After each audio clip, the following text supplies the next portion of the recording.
Chapitre 38. Les nations se rassemblent. Jérusalem, années 50, après le retour du Messie. Les routes menant à Sion vibraient de chants. Des quatre coins du monde affluaient des pèlerins.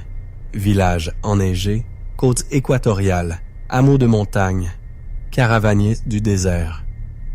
Leurs robes arboraient des teintes inconnues en l'ancien Israël.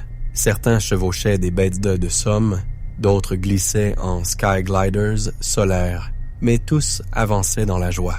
Au-dessus d'eux, des aéronefs aux ailes translucides filaient en formation basse, empruntant d'anciens couloirs aériens de guerre et de commerce, aujourd'hui sanctifiés en corridors de paix, guidant les nations vers Sion comme des affluents sacrés. Dans un de ces appareils, une famille philippine contemplait la ville sainte. « Est-ce le temple ?» demanda un garçon, le nez collé à la vitre. « Ah oui, mon chéri, » répondit sa grand-mère, la voix tremblante. « Et ce sont des oliviers, comme l'avaient dit les prophètes. » Derrière, un harpiste congolais accordait son instrument ancestral. Avant, je le jouais en exil. Aujourd'hui, c'est pour le roi. Le pilote, ex-technicien de drone de guerre, acquiesça. Il y a 50 ans, je volais pour survivre. Aujourd'hui, je transporte des pèlerins. Ils atterrirent près de la crête sud, là où chants célestes et myrtes embaumaient l'air. Chaque passager posa le pied nu, le cœur déjà en chœur. Ils étaient venus pour la fête. Jamais Jérusalem n'avait paru si vibrante. La ville se déployait en étages de lumière et de musique. Balcons de pierre couverts de lanternes. Bannières des tribus et langues flottant dans le vent. Marche du temple drapée de tapisseries tissées de prières. Personne ne poussait ni ne grimaçait. Les nations avaient appris l'attente joyeuse. Sur les terrasses supérieures du temple, des pèlerins contemplaient l'observatoire modernisé, où d'immenses lentilles ne guettaient plus les dangers, mais l'émerveillement. « Nous avons vu votre diffusion », dit un garçon d'une colonie lunaire, la voix tremblante. « La rivière de vie. Elle nous est apparue enflammée depuis l'espace. Derrière lui, des scientifiques du dôme Thalé-Martien, jadis dépourvus de vie, discutaient de leur mission de conserver des vergers sur Mars. Nous observions les étoiles, mais la Terre est notre boussole. Jérusalem est notre vrai nord. » Jonas sourit. Même les cieux reviennent à la maison. Les pèlerins venaient de colonies du ciel, de sanctuaires océaniques, de cités sous-glaciaires anciennement cachées. Ils affluaient maintenant ouvertement, acclamant la guérison de l'univers. Sur la terrasse haie, Daniel marchait parmi des visiteurs vêtus de tenues étoilées. « D'où venez-vous » demanda Alia en tendant une coupe de raisin. « Luna, secteur 3.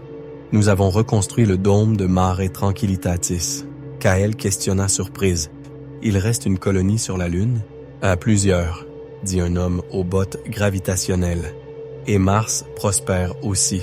Autrefois, on craignait de ramener le danger sur Terre. Aujourd'hui, nous venons chaque fête, si les couloirs solaires le permettent. » Daniel leva les yeux au ciel azur de Jérusalem. « Et vous n'avez plus vu de menace ?»« Aucune, » répondit-elle doucement. « Juste des signes, galaxies se réalignant, niveau de radiation stabilisé, comme si les cieux eux-mêmes réagissaient au règne du roi. » Alia, les yeux écarquillés. « Voyagera-t-on encore plus loin, au-delà de Mars ?» L'homme répondit avec révérence. « Nous avons repéré un second système habitable près de Trappiste 1, Nouveau Éden. Mais personne ne part sans la bénédiction du roi. Nous avons appris à attendre, à demander. » Daniel acquiesça, car l'expansion n'est plus l'objectif, c'est la rédemption qui prime. Le garçon lunaire désigna le temple. Même depuis l'espace, on voit la lumière émaner de ce lieu. C'est comme un pouls. Jonas, à ses côtés, surprend. Ce pouls ne bat plus pour conquérir, mais pour la gloire.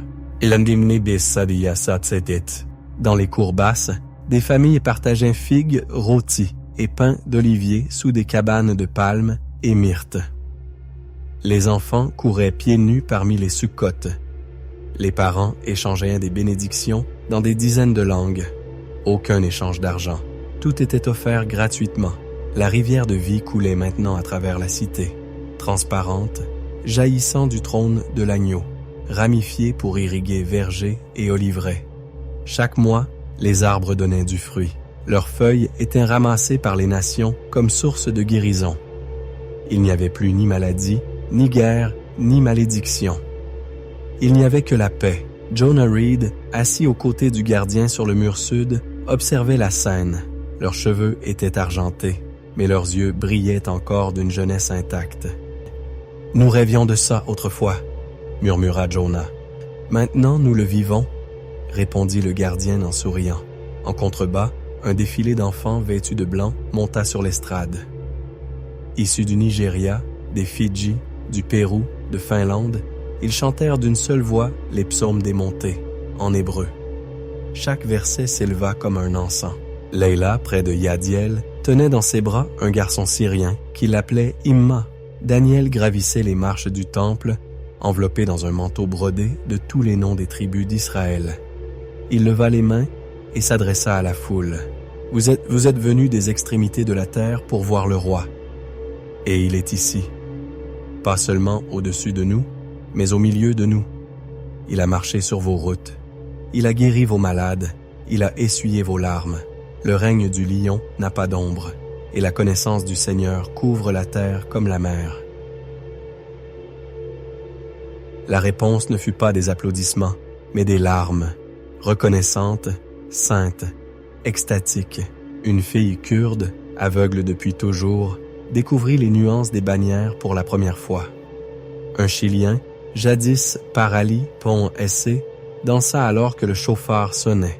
Près de la cour est, des trônes de lumière rayonnante avaient été installés. Réalisation de la vision de l'Apocalypse 20. S'y tenaient ceux qui avaient été décapités pour le témoignage de Jésus, qui avaient refusé la marque et qui maintenant régnaient en prêtres. Leur joie était sans pareille, leur cicatrice devenue gloire. Et au-dessus du temple, une lumière vivante baignait la cité. Aucune lampe ni soleil n'était nécessaire. Le Seigneur était leur lumière, et la nuit n'existait plus. Toutefois, certaines terres étaient absentes. À l'extrême ouest, là où jadis s'étendait d'abondantes, un ciel d'acier grisonne persistait. Cela faisait 3 ans que la pluie avait cessé. Les feuilles se desséchaient, les sources s'étaient taries, les routes menant à la capitale étaient désertes. Daniel, avec Yadiel, lut un rapport depuis un balcon surplombant la porte est de Jérusalem. « Ils ont encore refusé », dit Yadiel à voix basse. Pas de délégation, pas d'offrande, même pas un chant. Daniel plissa les yeux. Zacharie les avait prévenus.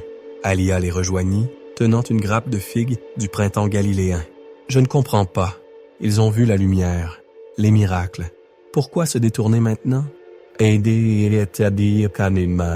Daniel soupira, parce que l'orgueil ne disparaît pas avec la guerre. Certains préfèrent la sécheresse à l'humilité. Jonah arriva, manteau trempé de pluie sur le bras. Nous avons envoyé des émissaires une fois de plus, non pour reprocher, mais pour inviter. L'un d'eux a pleuré, elle disait qu'elle s'ennuyait de l'orage. Un silence s'installa. Puis Jonah contempla la cité dorée, où des enfants jouaient dans les fontaines restaurées et où des jardins grimpaient en terrasses odorantes. « Ils reviendront », déclara-il enfin. La terre se souvient d'Éden, et le cœur, même le plus obstiné, se souvient de la soif. Ce soir-là, Jonah reprit sa plume. « Jérusalem est plus belle que tout ce que j'avais imaginé, non à cause de la pierre ou de l'or, mais à cause des cœurs qui battent en son sein. J'ai vu un Iranien embrasser une Haïtienne. Une orpheline de guerre de Pologne apporter de l'eau à un ancien bédouin. J'ai vu des enfants nord-coréens et sud-soudanais chanter le même psaume sans traduction. Nous avons jadis combattu pour survivre. Aujourd'hui, nous vivons pour nous réjouir. J'ai marché aux côtés d'hommes ayant foulé la poussière d'Éden habitant la lune. Ingénieurs martiens, enfants nés sous des cieux cuivreux.